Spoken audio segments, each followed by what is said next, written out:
नमस्कार। प्रस्तुत है आज का चिंतन। जीवन का परम सौभाग्य। अध्यात्मवादी जीवन मनुष्य के गौरव की दृष्टि से, उज्ज्वल भविष्य की दृष्टि से, सामाजिक सुव्यवस्था की दृष्टि से और सर्वोपरि आत्म शांति एवं आत्म संतोष की दृष्टि से नितांत आवश्यक और अति महत्वपूर्ण है। जिसमें ऐसा जीवन जीने के लिए प्रेरणा हो और अभिलाषा जागे, उसे सच्चे अर्थों में सौभाग्यशाली और दूरदर्शी कहना चाहिए। अध्यात्मवादी वह है जो आत्मा और शरीर को एक नहीं दो मानता है, दो नहीं एक को अधिपति और दूसरे को उपकरण समझता है।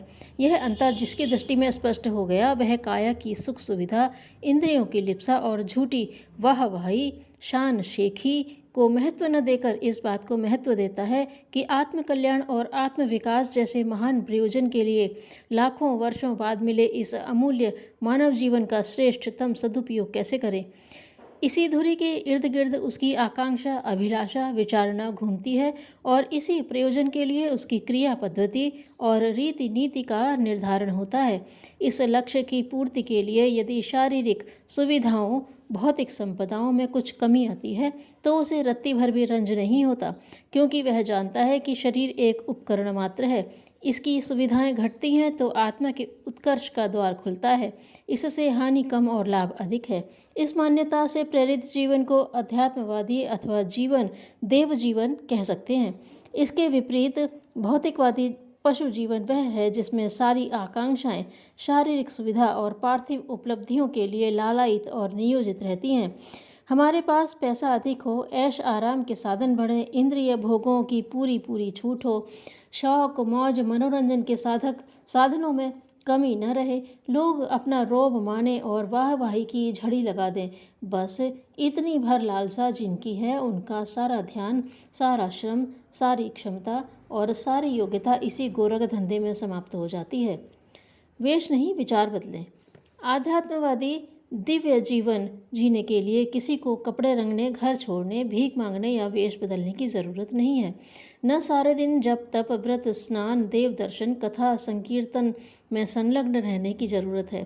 थोड़ा समय आत्मचिंतन और ईश्वरीय प्रकाश की प्राप्ति के लिए उपासना करना उचित है, पर इसका प्रभाव तो इस कसौटी पर आंका जाएगा कि अध्यात्मवाद के सिद्धांतों और आदर्शों को किस सीमा तक हमारी विचारणा, आस्था और कार्य पद्धति में कितना स्थान मिला।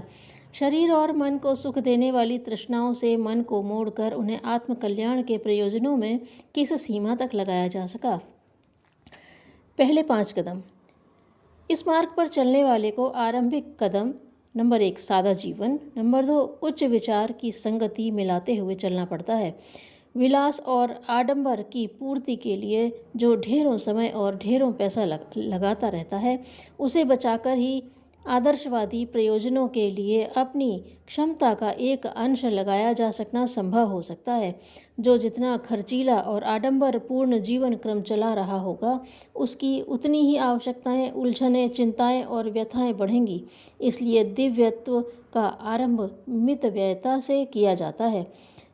उच्च विचारों का सीधा संबंध सदाचार, नम्रता, सादगी और साधना से है। व्यक्ति औरों से अधिक अपना प्रदर्शन करने या सुख भोगने की लिप्सा जो जितना घटाता चलेगा, उसे अपने परिवार के निरर्थक खर्च और आडंबर अनावश्यक लगेंगे।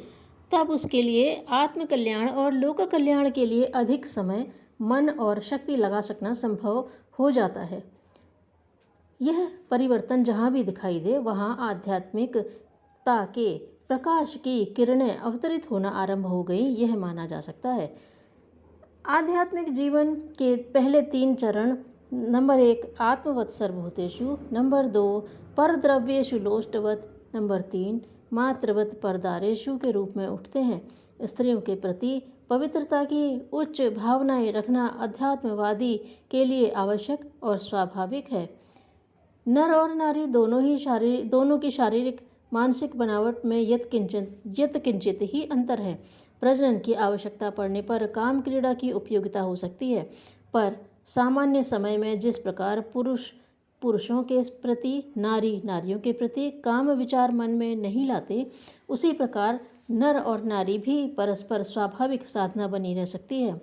नर और नारी में भी परस्पर स्वाभाविक साधना बनी रह सकती है। कामुक दृष्टि विशुद्ध रूप से एक मनोविकार है जो संभव असंभव का विचार छोड़कर उच्छृंखल मृग तृष्णा में अकारण मन को भटकाती और सारे चिंतन तंत्र को अस्त व्यस्त एवं दूषित करके रख देती है। नारी को आयु की दृष्टि से माता, बहन और पुत्री की दृष्टि से देखना चाहिए। अपनी पत्नी को सखा, सहचर, मित्र और भाई जैसे समता वर्ग में रखा जा सकता है। कामुकता की पाप दृष्टि नितांत अनावश्यक है। यह दृष्टि शोधन ही सच्चे अर्थों में ब्रह्मचर्य है। इसकी विवाहित अविवाहित सभी पालन कर सकते हैं और अपने आत्मबल एवं ब्रह्मवर्चस्व को अभीष्ट मात्रा में बढ़ा सकते हैं। दूसरे के धन को ठीकरी के समान और अनुपयोगी मानना आध्यात्मिकता का दूसरा चरण है। हम केवल श्रम अर्जित ईमानदारी और उचित साधनों से कमाए हुए धन की इच्छा करें और वह जितना भी न्यूनाधिक कमाया जा सकता हो उतने में ही निर्वाह का बजट बनाएं। आध्यात्मवादिता का पहला चरण है कि हम अपने समान सबके दुख को समझें। पीड़ित मानवता की सेवा करने की स्थिति में परोपकार की उत्कट अभिलाषा जागती है और अपने चारों ओर बिखरे पड़े पिछड़ेपन, अज्ञान, अनाचार, पाप और पतन को हटाकर उसके स्थान पर मानवीय देव आदर्शों की प्रतिष्ठा का उल्लास उमड़ता है। आत्मवत सर्वभूतेषु की भावना से ओतप्रोत मनुष्य जिस तरह अपने व्यक्तिगत कष्टों और अभावों को दूर करने के लिए प्रयत्नशील रहता है, उसी तरह वह अपने क्षुद्र स्वार्थों को छोड़कर व्यापक क्षेत्र में मानवता पर लगे कलंक को धो डालने और धरती पर स्वर्ग का अवतरण जैसी परिस्थितियां उत्पन्न करने के लिए व्याकुल रहता है।